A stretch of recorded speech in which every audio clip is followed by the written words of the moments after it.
Welcome, everyone, to Sports Shorts Daily, presented by the Bears Casino TK over at Court Street Cafe in Port Allen. Joining us today, he'll be broadcasting live from there. We, of course, are presented by the Louisiana Sports Hall of Fame. I'm in an undisclosed location, and our title sponsor is the Bears Casino, where I went there the other night. My daughter graduated from LSU, got her MBA, the second time she's graduated from LSU, and we went to celebrate, went to 18 Steak, had a little dinner. There were Christmas parties all over, Tommy. Everywhere you turned, every ballroom was being used, every side room. They rented out Edge Lounge before it opened later that night. They rented out a portion of the Barstool Sportsbook for a private party. I mean, it was nuts. That is a great place to have a special events, and of course, we will have one January 9th for the Champions of the Diamond event benefiting the Louisiana Sports Hall of Fame. Roger Clemens in the house, along with Skip Burtman, Jay Johnson, many, many others, Todd Walker, et cetera, et cetera. Go to lasportshall.com for more info on that and to get your tickets. A lot to get to in the world of sports, Tommy. For those that hate money, if you didn't bet LSU not covering against Texas in men's basketball, you missed out again. We keep telling you, I can't do it for you. We keep telling you, take LSU's opponent against the men and just ride with it. I mean, you're not going to win every single game ever. You're going to win 80, 90% of the time. And they didn't cover once again. They were getting blown out by 18 at halftime against Texas. They lose by 11. The line was 7, so you cashed a winning ticket at the window. Your next time to make some Christmas money will be this Thursday against Lamar. Your last chance before Christmas. Get those last-minute presents. You need some extra dough. Where am I going to come up with that extra 1,000? Put it on Lamar to cover against LSU's men at home on Thursday night.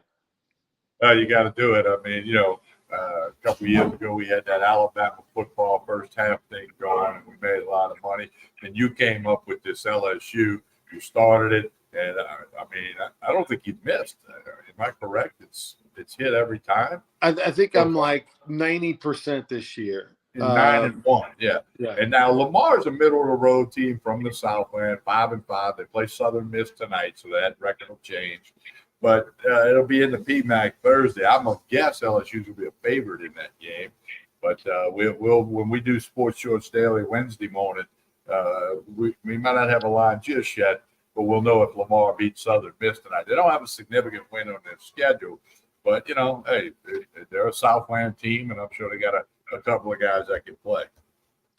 Yeah, that's Thursday night in the PMAC. I know the last time LSU had a home game, it looked like, it was my buddy was there, described it looked like a AAU 12-year-old travel ball tournament. There was so few people. It's going to be terrible again, especially with the holidays, students not being around, all that kind of stuff. So we continue to monitor that story only because at what point does the LSU's men's basketball get so bad that you pull the plug? Most people think that this coaching staff will have a third year. I am of the belief in this day and age, the way things are, as nice as McMahon is, if they go 0 for 1 or 2 wins only in the SEC when they play 18 games, they go 2-16, and you have nobody going to games. Are you really going to sell, hey, this thing's trending in the right direction, we're going to get things turned around next year? Be interesting. To me, it's one of the more interesting stories. The one thing that doesn't need turning around, Tommy, is LSU's women's basketball team. They seem to have figured it out. They've won 11 in a row since the opening night loss to Colorado, where they got blown out, quite frankly. Kim Mulkey and Angel Reese have now kumbaya. They're about to go home to Angel Reese's hometown to play a game. But Mulkey last night, even in a big blowout win against Northwestern, or Saturday or whatever it was, Saturday or Sunday, she got tossed from the game, and it was Bobby Knight-esque. She was fired up. But LSU's women, on the other hand, is the absolute opposite of what the men are. People are interested. People are going to the games, and it will be a record crowd when they take on South Carolina in late January. Yeah, well, you win 11 in a row, and Kim Mulkey is an elite coach, and elite coaches don't stop coaching even when they up by 40 points, which was the case. She didn't like a call. And, she's letting the referees know, hey, I'm coaching this game until the clock says 0-0-0. I don't care what the score is. And you need to ref the game until the clock says 0-0-0. And, no big deal on that happening. She's showing the elite coach that she is, and sending a message to those referees on that floor and future referees that, hey, I'm going to coach until the game's over. I don't care if we're way up or way down or it's tied. I'm going to coach, and that's exactly what she did. Well, the other thing it does, Tommy, too, is it makes it a little bit interesting for the fans. I mean, you wonder how much of that is a little bit of showmanship, too. You know, hey, this is a boring game. We're playing a nobody opponent. We're up a bunch. Well, let's spice things up a little bit and get a little energy in the building, and it definitely did that. Well, it's marketing, marketing at its best. And the Angel Reese, where are they going to Virginia? Coppin State, which is in Baltimore, Maryland. Baltimore, Maryland. It's near her hometown or in her hometown. This was something, I guess, when they recruited her, they said, hey, we'll throw that game on the schedule where your family and friends who can't necessarily travel to Baton Rouge will get a chance to see you play. So that happens a good bit in college basketball, women and men, where sometimes you'll throw a game in there in somebody's hometown if you can, or at least you tell them we'll try to work it out. This one worked out. That game will be on Wednesday night. And LSU, they'll roll. They'll win their 12 straight, and they're going to win by a whole lot of money, no question, by a whole lot of points. Yeah, things would have been pretty awkward for that game had Angel Reese and Kim Mulkey and LSU basketball not kumbaya, right? I mean, you put on the schedule at Coppin State, and the reason that you scheduled it isn't there. But I'll tell you a funny story. You know, Coach Bertman was very good about making sure guys played. If you were any good, he would make sure you started, got in there, whatever, when you played in your hometown, non-conference type games. And, I remember, he did that. I made sure that I played and pitched when we played against Northwestern State up in Alexandria or Natchitoches. And then Chad Auger made sure he pitched against Lake Charles when they were in Lake, in McNeese, because Chad was from Lake Charles, et cetera, et cetera. Chad Cooley, made sure when he was a freshman, he started when he was in Lake Charles. I went against McNeese. So one time we're playing at Southeastern in Hammond, and my roommate for 3 years, Mike Neal, was from Ponchatoula High School, from Hammond High School. His mom was the librarian at Ponchatoula High. His dad was a professor at Southeastern in the kinesiology department. And so Mike's pumped and excited. They got 100 people there, from his family and friends and all. Even in the little Hammond paper, the headlines like Neal returns home, tonight, that kind of thing. And the lineup comes out, and Neal's not in the lineup. And that year, him and Russ Johnson were kind of swapping off a lot, and Mike was starting a number of games. So it wasn't like it would have been out of the question for him to start. He was even starting games a lot of times regardless. But in this game, he's not starting. So, of course, he's just depressed. He's on the bench, doesn't know what's going on. He sat there and watched Coach Bertman make sure guys start in the past in their hometowns. And about halfway, 3/4 of the way through the game, Boots Garland happens to, God rest his soul, one of the funniest human beings on the planet. He was our speed coach, happens to show up. He was a part-time coach and funny man.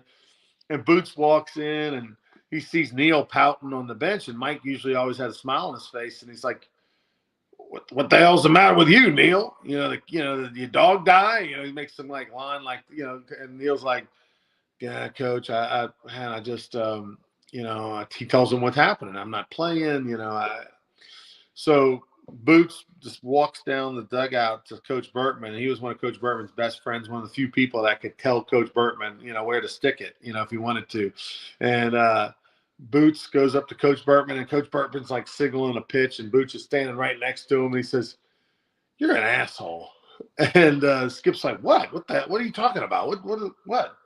He goes, I got Neal down there about to commit Harry Carey, and you're over here. He goes, why? What's going on? And he goes, Neal tells him 100 people. Neal's from Hammond, and Skip goes, Jesus Christ. I thought Russ Johnson was from Hammond, and Neal was from Denham Springs. I got him flip-flop. Neal, grab a bat. Get in there. He took him in the game immediately. That's a good story. And I know his daddy, Bill Neal, taught me many classes at Southeastern, and actually was my advisor for 1 year, and I was pretty close to him. So that's a cool story, though. Skip had him at his hometown. He should have looked at the roster that morning, That's right? Hometown, we're going to Hammond. Do I have anybody here from Hammond? So anyway, it was funny, and but anyway, that's reminded me the Kim Mulkey story, schedule in Coppin State over in Baltimore. The Angel Reese, trust me, she'll be starting. She won't have a Skip Bertman moment for that game, no question. All right, let's talk a little bit about the Pelicans. Good news down in New Orleans. We'll get to the Saints in a minute. The Pels, they have won 4 in a row since they got blown out in that game to the Lakers, and Zion was called out by Charles Barkley and Shaquille O'Neal for lack of effort and preparation and all that kind of stuff in that game. Since they've gotten back, they beat the Timberwolves, the number 1 team in the West, at home, and then they won 3 games on the road, including a big win against the Spurs, against Wembanyama.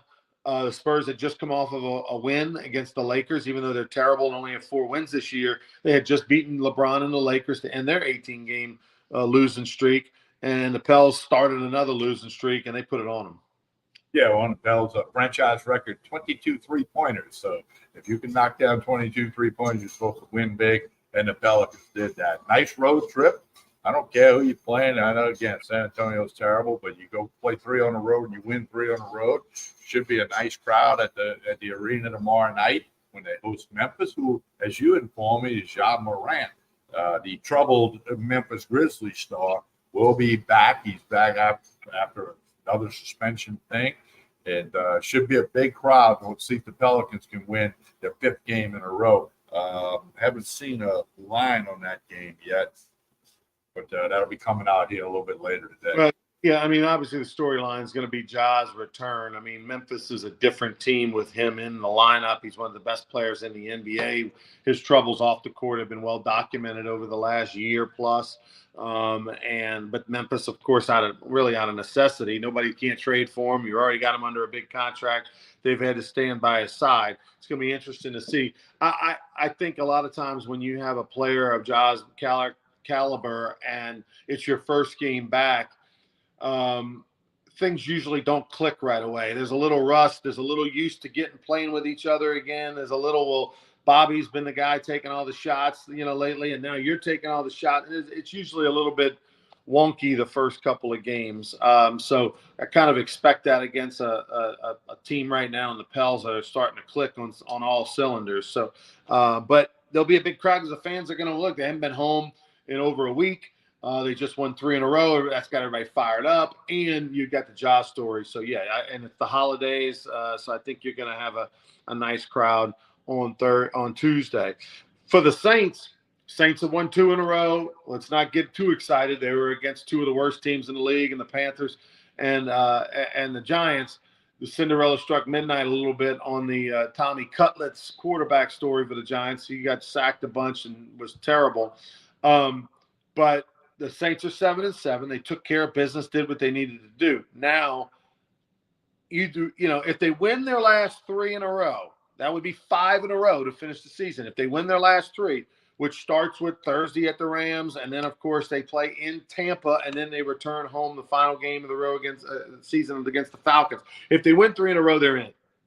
If they don't win 3 in a row, I don't know if they get in, Tommy, because Tampa yesterday had a giant win on the road against the Packers. The Packers they lost by 14 at home to Tampa. That was a big, big win, and Tampa looks like they're a little better than the Saints are right now. Well, Tampa's playing football at a time when it's a good idea to play good football.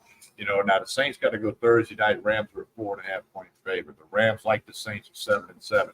Fighting for a playoff spot, okay? And I don't know all the particulars for them. But, yeah, I don't know that the Saints can win 3 in a row. If they do, they will be in, and they'll deserve to be in if they close the season with 5 straight wins, especially, with a good Rams team on the road. Then you got to go to Tampa, who's playing the best football they played all year, and then you come home against the Falcons, who really stubbed their toe yesterday with a loss to the Panthers. So, Ronnie, any sport, any team, when you can control your own destiny, that's what you want late in the season. That's what the Saints have as of today, and they can control it. They don't have to worry like a lot of these teams have to worry if so-and-so needs to lose, so-and-so needs to lose or tie. We see all the stuff that gets written. They don't have to worry about that. Focus on the Saints. Now, they played the 2 bad teams. They won. They were supposed to win. They won convincingly. The Giants, my biggest takeaway from the Giants game, and you were in the Dome, the defense played really well, albeit the Giants. When you get 7 sacks, and, that was a terrible call on the hit by Taylor, But when you play good defense, your confidence level goes up. Confidence is the most dangerous thing in sports. So maybe going in to quit, you don't have time to think about it. You're going to have to get out to LA for the Thursday night game. And if they can get that win, then they got, the 10-day break before heading to Tampa. We'll just have to wait and see. We'll just see how it plays out. The game against the Rams, I think it's everything. It's a short week. The Rams are at home. The Saints, as you mentioned, are a dog. They should be a dog. If they don't win this game, it's. I mean, you would have to have total collapse by Tampa, and they feel like a team that's playing better. They feel like the team that's starting to hit their stride, and they've got the Saints at home and all that. Plus, if it comes down to that last weekend, if the Saints drop one of the next two, and they're looking for help on that last day, you got the Panthers, and albeit the Panthers did beat the Falcons, who are awful, and how the Saints lost to the Falcons, and how the Saints lost to the Packers after having a 17-0 lead, and they still had a chance to make a 40-something yard field goal to win the game. And there's so many things they're going to look back on throughout this season if the Saints do not make the playoffs. We talked about this schedule going into the season as the reason we all love the Saints to win the division and make the playoffs, because it's so easy, and you're going against all these teams with problems at quarterback, and the problems at quarterback, the lack of experience, the lack of playoff experience at quarterback for the Saints schedule is even worse than what we thought it was going to be before the season. And the Saints have not been able to take advantage of it. They're only 7-7, and they have their opponents have like a 405 or 410 win percentage, not even 500 win percent. They won the easiest schedule, if not the easiest schedule in the entire league. This is going to be a giant missed opportunity if they don't close it out, Tommy, and win the last three. But going to be very, very interesting at SoFi. The Rams have a long shot to make the playoffs, but they have got to win on Thursday. And really, I think the Saints have got to as well. Ronnie, we got a comment from Craig. They love the photo of Ron DMC at the Saints game. So I wore a black fedora hat to the game yesterday. I had my Rougarou jacket on, and a Saints jacket underneath that, and I wore a black fedora. And I did think about it when I wear a fedora a lot of times when I'm in New Orleans. You can't see me wear one in Baton Rouge. It seems a little more pretentious in Baton Rouge, but I like fedoras. I'll wear them down there in New Orleans. And I wore one, and of course, Tommy DeVito's agent, wears fedoras and has gotten a lot of attention. He was at the game in an all-green suit yesterday. You remember famously he's been wearing all black, but he was in an all-green suit, little Christmas colors yesterday. And Todd McClure gave me the nickname Ron DMC. Look from Run DMC, the rap group, famous rap group.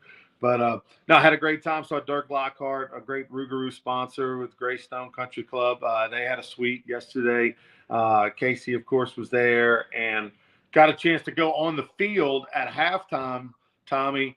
The Yin Yang Twins, Stand Up and Get Crunk, the Saints song that's kind of, been made famous during their Super Bowl run. They performed at halftime, so I had a chance. They brought a bunch of fans down on the field to kind of fill it out a little bit for halftime. So that was a lot of fun. All right, we move on. Saints 4.5-point dog against the Rams. They got to win 3 in a row. They win 3 in a row, they're in the playoffs. If not, they need a little help. And I think if they don't win 3 in a row, they won't get the help. Tampa is starting to figure it out a little bit. Other news and notes in the NFL that's out there. The Chargers got rid of their coach last week. Big surprise. The Buffalo Bills seem to finally be clicking. Right now, they're on the outside looking into the playoffs. They're a team that has finally put it together. They've gotten some big wins against the Chiefs. Now they get one against the Cowboys. That's a team that's on the rise. The playoff race, Tommy, is super interesting. And I think that the Super Bowl is going to be super interesting because I truly believe it's wide open in each division. Although for me, San Francisco's they look like the best team right now, but everything else is truly up for grabs. It really is. It's going to be wild and crazy these last 3 weeks. And then when the playoffs is set, you can expect somebody to win when you didn't think they were going to. That's just the way it's going to be. But the NFL season, as you said, is really trending towards some exciting stuff, and maybe a Super Bowl for the ages. We don't know. Super Bowl, by the way, will be in Las Vegas, which is gonna, the Vegas. I've already talked to some people that are trying to get tickets for LSU USC in Vegas next year, the first game of the season. Those tickets, decent seats, are already like $1,500 to $2,000 for good seats for the LSU USC game. Prices in Vegas are just through the roof because, especially with the USC game, you get all the folks from Los Angeles. So this will be the most expensive Super Bowl in the history of Super Bowls because everybody wants to go to Vegas for the Super Bowl. And I think it's in New Orleans next year. Am I correct? Yeah. So Vegas and then New Orleans, and people love going to New Orleans too around the country. But yeah, it's going to be a fun little run here through the Christmas season, and the bowl season's happening with the college, and the NFL's really peaking, NBA's rolling. Fun time to be a sports fan. And again, you can bet at the ESPN Bet Sportsbook at LaBerge or whatever you want to do with all that. I was speaking of New Orleans, how the New Orleans Bowl continues to exist and be a revenue generator. I'd love to know the numbers behind the scenes because I went to the UL Lafayette Jacksonville State game on Saturday. Raging Cajuns blew it. They had 3 pick sixes and 3 defensive scores and still lost the game. Jacksonville State over 500 yards of offense. Rich Rodriguez is the coach of Jacksonville State. This was their first year as an FBS team. And so it meant a lot to them. They weren't supposed to be in the bowl. They got into the bowl, etc. But the Raging Cajuns, Tommy, who finished with a losing record, 6-7 on the year, and blew a lead late, even with the Cajuns in the game, who are literally 2 hours down the street, they were outmanned by Jacksonville State fans who come from Alabama, which my brother found that out. He thought they were from Jacksonville, Florida. No, Jacksonville State is from Alabama. It looked like Zachary versus Ruston in the championship game of the 5A, which is a good crowd for high school. That was they didn't have, that was it. I mean, it was I don't know how many, 10,000 at the most. 10,000. Lafayette's only a couple hours away, but this was the 7th time the Raging Cajuns have played in the New Orleans Bowl. It might be getting a little old for them. I don't know. Again, only 2 hours, but but Ronnie, look, I popped on a couple of the other bowl games. I put on the Mexico State. I bet on them. I lost. But crowd's very, very thin. Maybe more thin than they have been in the past for these other bowl games. Now, we get to New Year's Day when LSU plays and other teams and bigger name schools are playing. Certainly, you would think there's more people in the stadium. But I'm like you. I don't know how some of these bowls survive. There's a bowl game every night this week. I don't know how they survive financially. Well, yeah. I mean, obviously the TV revenue and the sponsor revenue is what makes this thing go. The ESPN money and the revenue from their title sponsor. But I don't know. I'd love to know the economics of it all behind the scenes. I've got a friend of mine who runs the Independence Bowl. I need to ask those questions and just find out. Well, Stephen asks what will happen to bowl games like this in the future. Hey, Stephen, as long as they have a sponsor, and it's the TV revenue that does come from ESPN who televise like this about all the bowl games, they'll survive. But it's just tough on fans. With the economy these days. I mean, for Lafayette to drive 2 hours, that's pretty good. Jacksonville State's more like a 5-hour ride. That's the old Livingston University. Some of you old timers, it's now Jacksonville State in Alabama. But Anthony Gallo graduated from that school. How about that? But anyway, I don't know what's going to happen to these bowl games, but I'm like you. So, and that's why you see so many different name sponsors. There's a Pop-Tart Bowl this year. So Pop-Tart, how many years their contract, I don't know. But they're supposed to have the first edible bowl mascot, because they're going to give Pop-Tarts to everybody or whatever. And there's other bowl games like with sponsors I've never heard of. And, they're putting the money up for that exposure. Now I've heard of them. I guess it worked. I don't know. Yeah, it's interesting because the teams have to pay for, they get a full payout. And a lot of times they lose money going to a bowl game because the payout is so small in some of these smaller bowls that by the time they buy the plane tickets and the buses and everything else and the hotel or whatever they got to do, bring their boosters, bring all their support staff, they end up losing money. So it's kind of built into the budget as a loser. But anyway, the Raging Cajun, look, I get it. It sucks to be a Raging Cajun fan in the sense that whether you win 6 games or 10 games, you're going to the New Orleans Bowl. But at some point, the New Orleans Bowl may go, you know what? As cool as it is to have them, because initially when they made to the bowl game, people were excited. They hadn't been in a while, and they had 40, 50,000 people the first couple of bowl games. But now, if you're the New Orleans Bowl, why would you take the Raging Cajuns? Because, the whole idea for a bowl game, too, is tourism and to get people to come in and buy hotel rooms and go eat at the restaurants. If the Raging Cajun fans, the majority of them just driving in and driving out, and now they're not even coming, you might as well go for Middle Tennessee State. And if they bring, 3,000 fans or 2,500 fans, that's 2,500 people that are going to buy hotel rooms and go eat dinner. That's better than, 8,000 that literally drive in and turn around and drive home. So I agree with you. Hey, by the way, they're doing some significant renovations at Cajun Field in Lafayette. Yeah, major. Our good buddy Matt Sullivan's been posting some pictures. He works in the communications office there. They're going to have some suites. A new press box. Major renovations at Cajun Field. I'm looking forward to seeing that when it's done. Yeah, I'll be ready in 25. So where are they going to play next year? I'll be ready by then. All right. Play next year? Seriously, where are they going to play next year?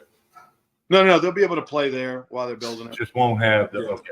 Yeah, they're going to play there while they're building, while they're fixing it. And then we'll have to go to a game in 25 because my brother Gus is going to have one of those suites for the football stadium. So go check it out. Looks awesome. The plans look amazing. All right, go ahead and tell us about Court Street Cafe before we get out of here. We'll see you on Wednesday, everybody. All right, they'll be closed Christmas Eve and Christmas Day. I've scheduled, so you need to check them out. Breakfast, lunch, dinner. They will have brunch on New Year's Eve. That's Sunday, 8 a.m. to 2 p.m. Court Street in Port Allen. Very easy to find. Plenty of parking. They got a full-service bar. You're looking for that last-minute gift card, a gift certificate. They have that here at Court Street Cafe in Port Allen. Jason and his staff do a wonderful job. 805 Court Street, a great way to keep up is connect on Facebook and Instagram for all the lunch specials, the dinner specials, and, of course, they got live music from time to time here. Really cool place. If you haven't been to Court Street Cafe in Port Allen, you need to make the time to check it out. All right, we want you to like and share this show. Please do that. That helps everybody out. And we'll be back Wednesday morning with another edition of Sports Shorts Daily, Wednesday morning, right about 9:30, maybe a couple of minutes after. Hope everyone has a very fun Christmas week. Merry Christmas to one and all. We'll be back Wednesday morning with more Sports Shorts Daily. On behalf of Ronnie Rance and everybody here at Court Street Cafe, I'm Tommy Chrysant. Have a good day, everyone.